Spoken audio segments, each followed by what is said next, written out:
ආයුබෝවන් හැමෝටම මම පෞගිය දවස්වල දාපු යුරෝපි ස්ටුඩන්ට් වීසා වීඩියෝ වලට ඔයාලගේ ගොඩක් කමෙන්ට් ඇවිල්ලා තිබුණා. ඉතින් අද වීඩියෝ එකෙන් මම හිතුවා ඔයාලා වැඩිපුරම අහලා තිබුණු කියන්නේ හැමෝටම ගොඩක් වැදගත් වෙන ප්‍රශ්න කීපයකට පිළිතුරු දෙන්න. ඔයත් ශෙනගන් රටකට හයර් එඩියුකේෂන් වලට යන්න ප්ලෑන් කරනවා නම් මේ වීඩියෝ එක පොඩ්ඩක්වත් ස්කිප් කරන්නේ නැතුව අන්තිම වෙනකම්ම බලන්න. channel එක තවමත් subscribe කරලා නැත්නම් දැන් subscribe කරලා support එකක් දෙන්න. ඉතින් මම පළවෙනි ප්‍රශ්න විදියට ගන්න ගොඩක් අය අහලා තිබ්බා IELTS නැතුව යන්න පුළුවන්ද? එහෙම කියලා. මම මෙහෙම කියන්නම් දැන් සමහර රටවල් තියෙනවා IELTS නැතුව යන්න පුළුවන්. ඒ කියන්නේ ඔයා ඩිග්‍රී එක ඉංග්‍රීසි මීඩියම් නම් කරලා තියෙන්නේ ඔයාලට MOI එකක් යුනිවර්සිටි එකෙන් හම්බෙනවා නම් ඒ MOI එකෙන් ආට යන්න පුළුවන්. ඒ ඩෙන්මාර්ක් වගේ රටවල් වලට ඔයාලට ඩිග්‍රී එක ඉංග්‍රීසි මීඩියම් කරත් බෑ. ඔයා අනිවාර්යෙන් IELTS TOEFL ඒ වගේ මොකක් හරි ඉංග්‍රීසි එක්සෑම් එකක් කරන්න ඕනි. ඒ වුණාට ස්වීඩන් ෆින්ලන්ඩ් වගේ රටවල් වලට IELTS ඔයාට මේ නොකර MOI එකෙන් යන්න පුළුවන් අවස්ථා තියෙනවා. එතකොට ඊළඟ ප්‍රශ්නේ ගැප් එක දැන් සමහර අය අහලා තිබ්බා එයාලගේ ගැප් එක ස්ටඩි ගැප් එකක් තියෙන අවුරුදු 4ක 5ක වගේ. හිතන්නකෝ දැන් ඔයා ඩිග්‍රී එක බැචලර් එක ඉවර කරලා අවුරුදු 4ක් විතර වගේ ඔයා ජොබ් එකක් කරා.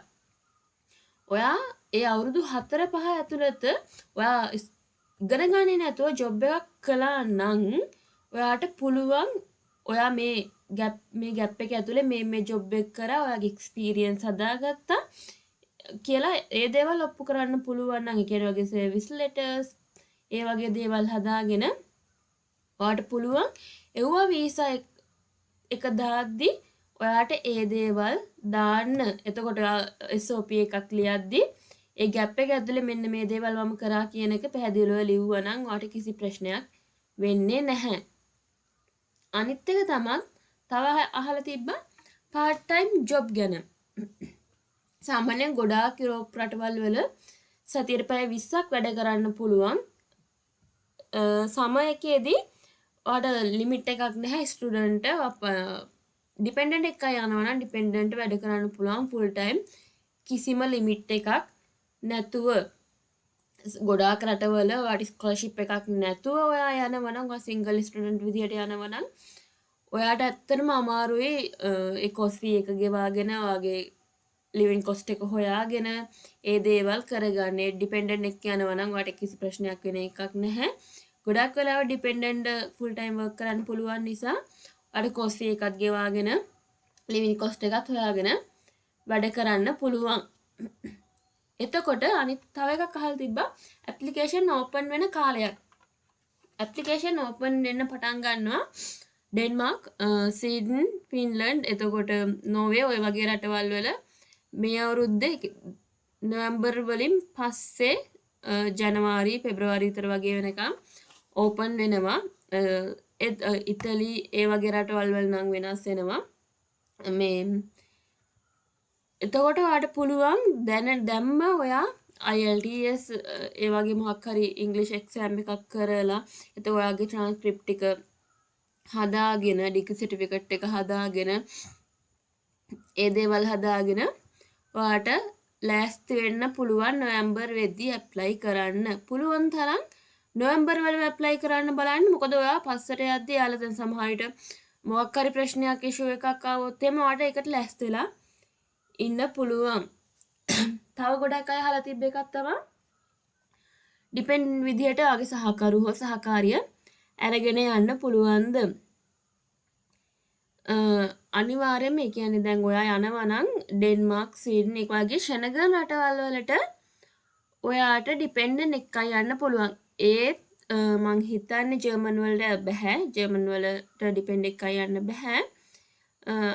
ඒ වුණාට අනිත් රටවල් වලට පුළුවන් ඔයාලට ඩිපෙන්ඩන්ට්ව එක්කන් යන්න.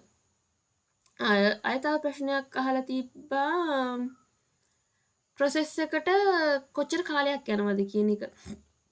මේ ප්‍රොසෙස් එකට කියන්නේ ඔයා දැන් යුනිවර්සිටි එකට ඇප්ලයි කරලා ඔෆර් එක ගත්තට පස්සේ වීසා එක ඔයාලට ස්කෝලර්ෂිප් එකක් හම්බ වෙනවා නම් ප්‍රශ්නයක් නැහැ. ටියුෂන් ෆී එක ගෙවන්න තියෙනවා නම් ටියුෂන් ෆී එක ඔෆර් එක ආපු ගමන්ම වගේ පුළුවන් ඉක්මනට ගෙවන්න. පුළුවන් ඉක්මනට ගෙවලා ඉවරලා වීසා එක දාන්න. ගොඩක් රටවල් වල සාමාන්‍ය වීසා ප්‍රොසෙස් එකට මාස 2ක් 3ක් අතර කාලයක් යනවා.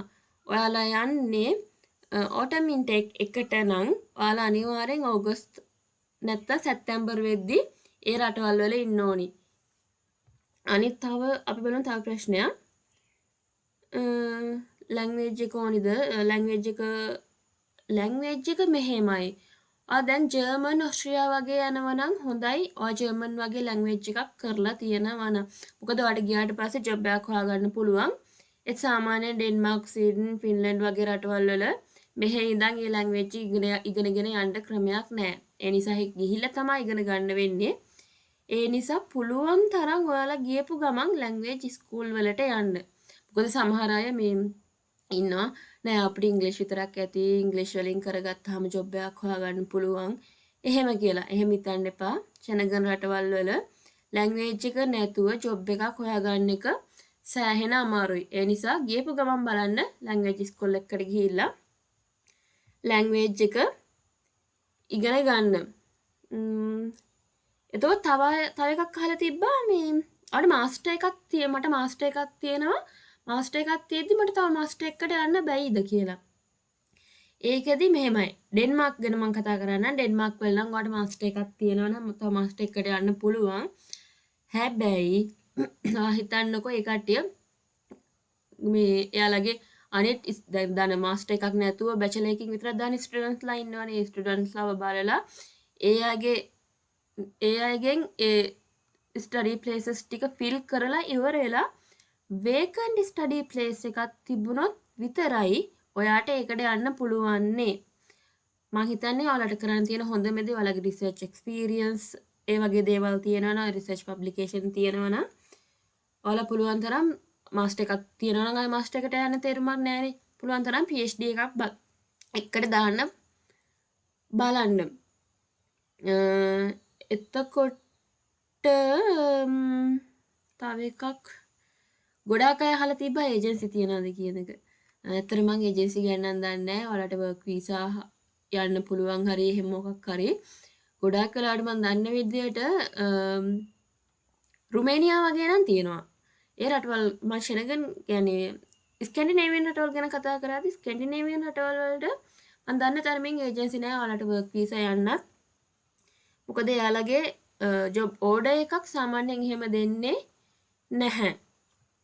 අනිත් එක තව එකක් ඒජ් ලිමිට් එක. ඒ රටවල් වලට ඒජ් ලිමිට් එකක් නැහැ. ඒත් ඔයා ප්‍රූව් කරන්න ඕනි මෙච්චර අවුරුදු ගාණක් ඔයා මොකද කරේ. ඔයාගේ කාලය ඔයා විනාශ කරේ නැහැ. ඔයාගේ එක්ස්පීරියන්ස් හදාගත්තා. ඒ දේවල් කරා කියලා ඔයා ඔප්පු කරන්න ඕනි.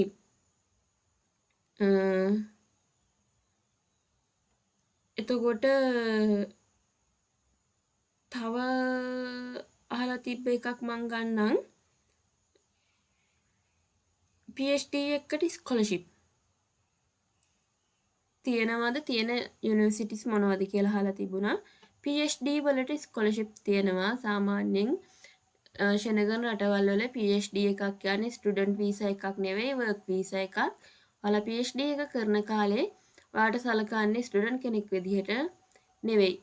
එතකොට ඔයා දැන් PR එක ගන්නවා නම් ඒක සාමාන්‍යයෙන් කැල් වෙනවා මේ PhD එකට යන කෙනෙක්ට PR එකට ඒක කැල් වෙනවා ඒ ඉන්න අවුරුදු ගාන. ඔයාලට මේ සාමාන්‍ය PhD වල opportunities දාන්නේ යුනිවර්සිටි වෙබ්සයිට් එකේ.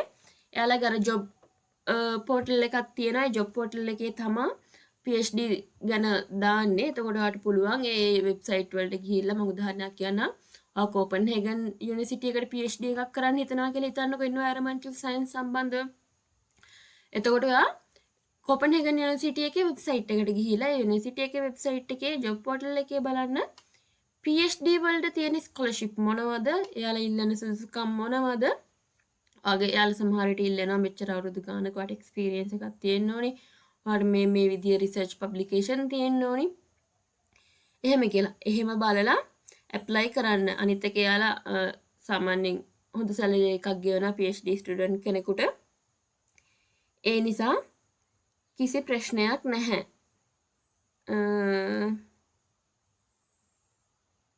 බැචලර් එකට යනවා ප්‍රොසෙස් එක මොකක්ද කියලා අහලා තිබ්බා. මම බැචලර් එකට යන ප්‍රොසෙස් එක කලින් වීඩියෝ එකේ කරා. ඒ විදිහට තමයි බැචලර් එකේ යන්නේ. ගොඩක් අය අහලා තිබ්බ එකක් තමයි මූලදී යන කොස්ට් එක කීයද? කෝස් ෆී පාර්ට් ටයිම් කරලා කවර් කරගන්න පුළුවන්. මම කලින් කිව්වා single student course fee part time කරලා කවර් කරගන්න අමාරුයි. මුලදී යන කොස්ට් එක ඩිපෙන්ඩ් වෙනවා ඔයා යන රට අනුව. සාමාන්‍යයෙන් එක රටවල් වලට යන වීසා ෆී එක වෙනයි. ඔයාලට ගවර්න්මන්ට් එයාලගේ ගවර්න්මන්ට් වෙබ්සයිට් එකට යන්නේ. ගවර්න්මන්ට් වෙබ්සයිට් එකට ගියාට පස්සේ ඔයාලට සම්පූර්ණ විස්තර දැනගන්න පුළුවන් වීසා ප්‍රොසෙස් එකට කොච්චර කාලයක් යනවද, වීසා ෆී එක කොච්චරක් යනවද, ඒ දේවල් එක්ක සාමාන්‍ය මුලදී යන කොස්ට් එක විදිහට අපි ගත්තොත් ඔයාලට වීසා ෆී එකක් යනවා. යුනිවර්සිටි පේමන්ට් එකක් කරන්න තියෙනවා නම් යුනිවර්සිටි පේමන්ට් එකක් ගෙවන්න ඕනි. ඔයා දැන් එහෙ ගිහිලා ඉන්න තැනක් හොයාගන්න ඕනේ, එකමඩේෂන් එකක් හොයාගන්න ඕනේනේ.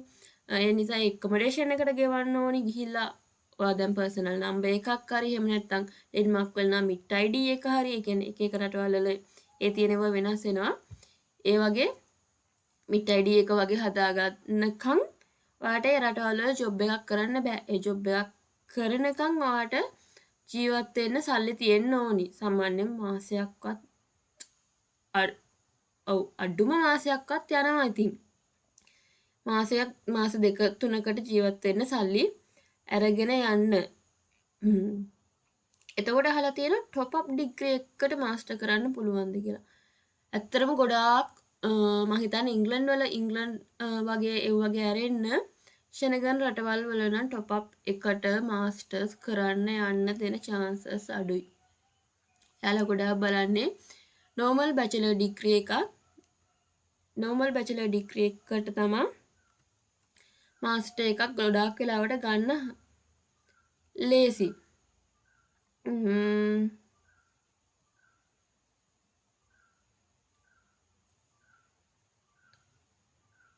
ඒ වගේ ප්‍රශ්න ටිකක් තමා තියෙන්නේ. මම බලන්නම් තාම මොන හරි ප්‍රශ්න තියෙනවද කියලා.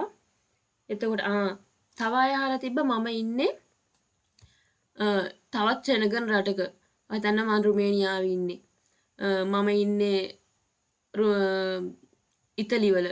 ඉතින් මට පුළුවන්ද ඩෙන්මාර්ක්, නෝර්වේ, ස්වීඩන්, ෆින්ලන්ඩ් වගේ රටකට ඇවිල්ලා ජොබ් එකක් හොයාගන්න. මම නම් කියන්නේ ඔයාලා ඉස්සෙල්ලාම ඔයා ඉන්න ශෙනගන් රටේ PR එක අරන් ඉන්න. එහෙම නැත්නම් EU long term resident permit එක අරන් ඉන්න. ඔයා EU long term resident permit එක ගත්තොත් ඔයාට පුළුවන් ඔයාට ඕනම ශෙනගන් රටක එහෙම නැත්නම් EU රටකට ගිහිල්ලා ඔයාට වර්ක් කරන්න. එහෙම නැති වුණොත් ඔයා හිතන්නකෝ අවුරුදු දෙකක් විතර රුමේනියා මම වැඩ කරලා දැන් අවුරුදු දෙකක් මං අහට යනවා කියලා ගියා. ඔයා ඒ රටේ ඉඳන් අය මුලින් ඉඳන් පටන් ගන්න ඕනි. ඔයාට සාමාන්‍ය රුමේනියා ඉතලි වගේ රටවල අවුරුදු 5ක් විතර වගේ හිටියාම ඔයාට PR එක ගන්න පුළුවන්. ඉතින් මං කියන්නේ ඉන්න රටේ ඉඳලා PR එක අරගෙන වෙන රටකට යන්න. එතකොට ඔයාලට ලේසි. මං තව ප්‍රශ්න ටිකක් ගන්නම්.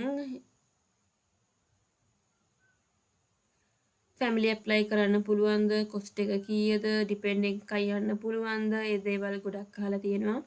ඒවට මං උත්තර දුන්නා. මං හිතනවා ගොඩක් ප්‍රශ්න වලට උත්තර දුන්නා කියලා. අහලා තියෙන available courses බලන්න පුළුවන් වෙබ්සයිට් මොනවද කියලා. ඔයාලට යුනිවර්සිටි මං කලින් කිව්වා යුනිවර්සිටි වෙබ්සයිට් වලට යන්න. යුනිවර්සිටි වෙබ්සයිට් වලට ගිහිල්ලා ඔයාලට පුළුවන් දැනගන්න ඔයාලේ මාස්ටර් එකක් නම් බැචලර් එකක් නම් මොනවද කරන්න පුළුවන් කියලා. ඒ වගේ ඒ දේවල් තමයි ගොඩාක් අහලා තිබ්බේ. අනිත් එක ඉන්ටර්න්ෂිප් ගැන අහලා තිබ්බ. ඉන්ටර්න්ෂිප් නම් ඔයාලම ඇප්ලයි කරලා තමයි හොයාගන්න වෙන්නේ. ඉතින් එහෙම නැතුව ඉතින් ඇතම තව කෙනෙක්ට ජොබ් එකක් හොයලා දෙනවා කියන එක කරන්න ටිකක් අමාරුයි. ඒ නිසා තමන්ම ඇප්ලයි කරලා පුළුවන් තරම් බලන්න හොයාගන්න. මං හිතනවා ගොඩක් ප්‍රශ්න වලට උත්තර හම්බුණා කියලා. මම ආය දවසක Q&A එකක් අරගෙන එන්නම්. එහෙනම් ඉතින් මං හිතනවා මේ Q&A එක ඔයාලට ගොඩක් වැදගත් වුණා කියලා. ඔයාලා තවත් විසඳුනේ නැති මොකක් හරි ප්‍රශ්නයක් තියෙනවා නම් කමෙන්ට් සෙක්ෂන් එකේ දාන්න. මම ඊළඟ Q&A වීඩියෝ එකකින් ඒවට උත්තර අරගෙන එන්නම්. වීඩියෝ එක වටිනවා කියලා හිතනවා නම් ලයික් කරන්න, යාළුවන්ටත් බලන්න ෂෙයා කරන්න. තවත් මේ වගේ වැදගත් වීඩියෝ බලන්න channel එක subscribe කරන්නත් අමතක කරන්න එපා. නැවත ලස්සන වීඩියෝ එකකින් හමු වෙමු. සුබ දවසක්.